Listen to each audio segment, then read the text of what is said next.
What's going on, guys? JB Woodworking here. Now, know what you're thinking. You're thinking, holy crap, Josh actually released a new video. You might also be thinking, hey, this Josh guy seems pretty cool and I want to be his friend. Which is kind of weird that you're thinking that, but hey, to each their own. Anyway, yeah, it's been a while since I posted a video. YouTube actually emailed me and said I need to post something to maintain my monetization. And I was like, what monetization? Now, to be honest, I just haven't felt all that great this past year. I've been in the shop and I've made some things. I just haven't felt up to recording and editing and uploading videos and all that stuff. So, my videos will probably continue to be a little sparse, at least until the weather warms up. It's pretty cold here and it's been snowing a ton. So, anyway, this last year I got a new tool and it's the Jet 1632 oscillating drum sander, and this thing is awesome. It used to be limited to 13 inches wide for flattening things with my planer, but I can go up to 32 inches wide on this, which I don't know if I'll ever actually use that or not. The widest thing I've done so far was a walnut cutting board I made for my neighbor. It was 20 by 24, and I tell you what, this thing made that job so much easier. And what you're seeing here is the rings for the segmented bowl that I'm going to turn today. I normally use a 12-inch disc sander on my lathe, and that works okay. I just have to press and hold the rings up to the disc sander, and the dust collection is not great on that. But these things come out perfectly flat on this drum sander. The dust collection is awesome. Now, I'm not sponsored by Jet or anybody for that matter, but if I like a product, I'm going to tell you about it. Now, this bowl is made from mostly walnut, the top ring itself, and the small slices. The top ring is wenge, I think that's how you say it, and purple heart are the little slivers in there. Um, Now, I cut this thing from Purple Heart, and it was definitely purple. After sanding, it's more of a brown color. And then after I finish this bowl, it's more of an orangey brown color, which actually looks really nice. I'm not sure why it didn't change back to purple like it's done in the past, but I think it actually looks really cool. Okay, I didn't record the glue up for this bowl. It's not really that impressive of content.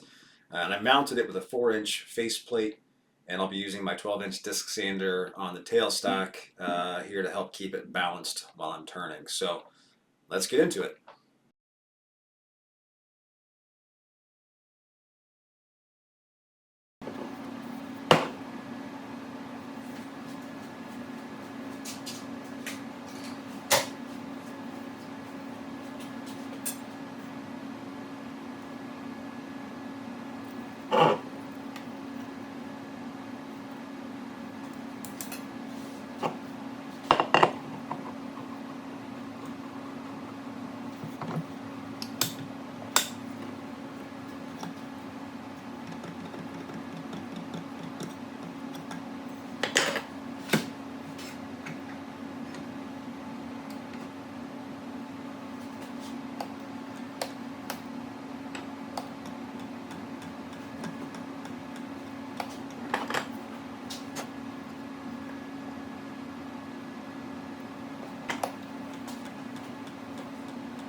So my original plan for this bowl was to have this wavy pattern on the outside, and I was going to replicate that on the inside of the bowl as well. But you'll see here, after I got into turning the inside, I decided to just make it a nice smooth curve down to the middle of the bowl.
Alright guys, this bowl is done. I really like the wavy pattern on the outside and the smooth curved design on the inside of the bowl.